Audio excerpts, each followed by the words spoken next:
Welcome to today's explainer, and let's just dive right in because honestly, I am absolutely fired up for this one. Today, I'm kind of taking on the role of your mentor. We're going to have a serious, maybe a slightly painful, but absolutely necessary conversation. Look, we all walk around with these grand, majestic expectations of what life should be, right? We think, okay, I've made my 5 year plan, I make my daily du'as for Janelle for those, so the road ahead should clearly be paved with gold. Well, wrong. We completely forget about the concept of ibtila, the divine tests designed by Allah to actually build us. We expect this completely smooth ride.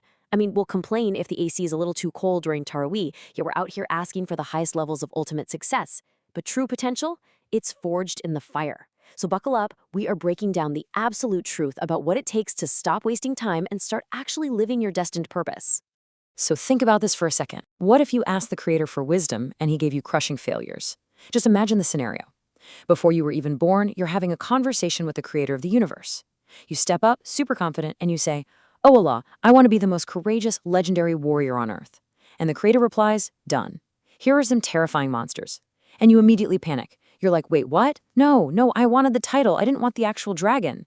Then you backtrack and say, okay, I want to be wise." And he says, "Perfect. Here are some failures that will absolutely crush your spirit so you can finally learn the value of judgment."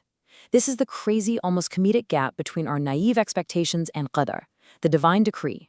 We want the prize, but we want zero part of the process. We ask for an easy good life, but we completely misunderstand how a good life is actually constructed. Think about a blacksmith for a minute.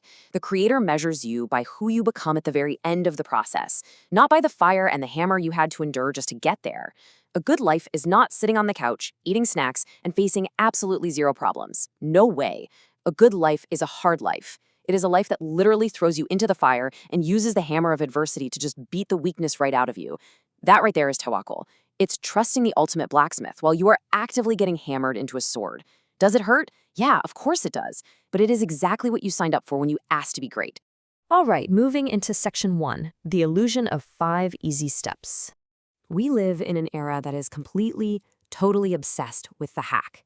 We literally expect to find an article titled 5 Easy Steps to Greatness and assume it's going to magically hand us the keys to an empire without us ever having to break a sweat. I mean, we have these monumental, epic aspirations. We want to be millionaires. We want to leave a legendary legacy. We want the absolute highest levels of paradise. Yet, we'll literally cry over a sore back. We feel like we need a 3-hour nap because someone looked at us the wrong way. Or, I don't know, because the Wi-Fi dropped during our favorite show. It's ridiculous. The reality is not 5 neatly labeled steps. The reality is crawling through quicksand. It is dirty, it is exhausting, and there are absolutely no numbered instructions when you are fighting for your life in the mud. Because here's the thing, the steps to success aren't 1 through 5. They're infinite. You literally can't count them. And worse than that, they are constantly shifting. You take this courageous step forward in the dark, trusting the unseen, and boom, you step right into quicksand. Now you have to claw your way out. You can't just casually stroll to greatness. Sometimes you are going to have to get on your hands and knees and just crawl. And you want to know the ultimate punchline to all of this? You finally bleed and sweat your way to the peak, the clouds part, the sun shines, and you realize you are just at the absolute bottom of a much bigger mountain. That is the exact moment most people just throw their hands up and quit. But for the relentless, for them, that's just day 1 of the next level. Which brings us to section 2, surveillance camera. Where are your achievements? So if a documentary crew was filming your so-called success story right at this exact moment, what would they actually capture? We've talked about the external trials and the quicksand, but let's put the mirror right up to your face for a second. Let's talk internal accountability. Would that camera crew film a majestic, cinematic montage of you conquering your goals? Or would the dramatic narrator have to try and make your 3-hour scroll through TikTok while wrapped in a blanket like a burrito sound heroic? Seriously, just imagine a nature documentary voice whispering, and here we see the champion hitting snooze for the 4th time, hiding from the potential Allah gave them. It's pure comedy, but it stings, doesn't it? Because it's true. If you knew millions of people were watching your daily habits, you would immediately start acting like a champion.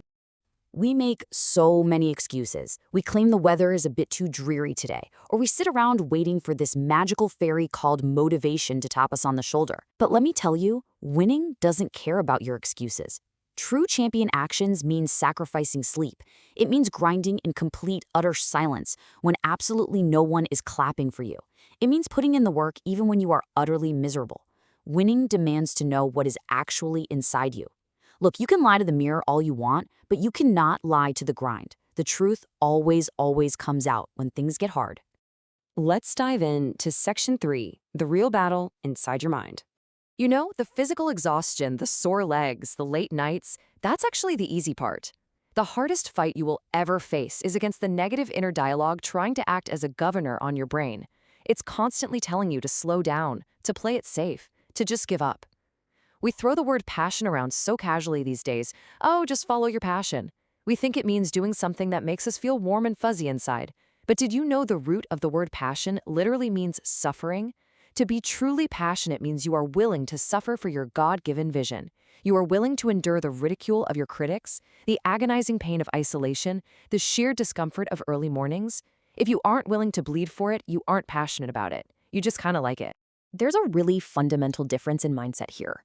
Losers, they let life happen to them. They look outside, they see a thunderstorm, and they say, well, the weather is bad, I guess my whole day is completely ruined. They rely on negative external confidence. They constantly need people to validate them, to give them a little thumbs up on social media. But winners make it happen. They see rainbows through the storm.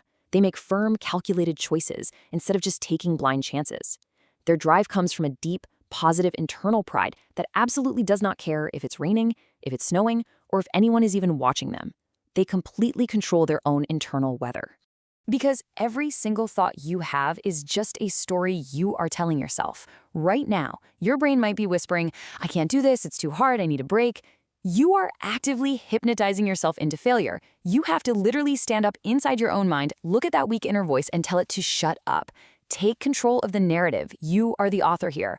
Reprogram your mind. Shift the story from, oh, I am suffering to, I am forging my steel. Now for Section 4, Positive Obsession, your path to the top. It is time to stop just dreaming about a legacy and actually start building one. The modern world loves to tell you that obsession is toxic, right? That you need balance. But if you want to reach your destined potential, you need a focused, relentless, positive obsession with growth. 1%, that's literally it. True positive obsession is not about waking up tomorrow and magically conquering the globe in 24 hours. That's a Hollywood fantasy. It's about the unwavering commitment to getting exactly 1% better every single day. It's all about the small wins. It's adding just 2 raka'at of sunnah prayers when you're dead tired. It's reading just 1 extra page of the Quran. It's pushing for 1 more hour of focused, deep work. Consistency is the ultimate weapon here. Those small, silent, consistent actions are exactly what separate the few from the many. The journey of mastery is brutal, but it's also incredibly simple. Step 1, you are going to suck at it. Step 2, you are going to fail, and you'll probably fail spectacularly right in front of people. Step 3, you learn from that humiliating failure. And step 4, you wake up and do it all over again. You have to fall in love with this brutal process. Listen, the person who loves the walking will always, always walk further than the person who just loves the destination. If you only care about getting the gold medal, the exact moment you sprain your ankle, you're going to quit. But if you fall in love with the grind itself, absolutely nothing can stop you.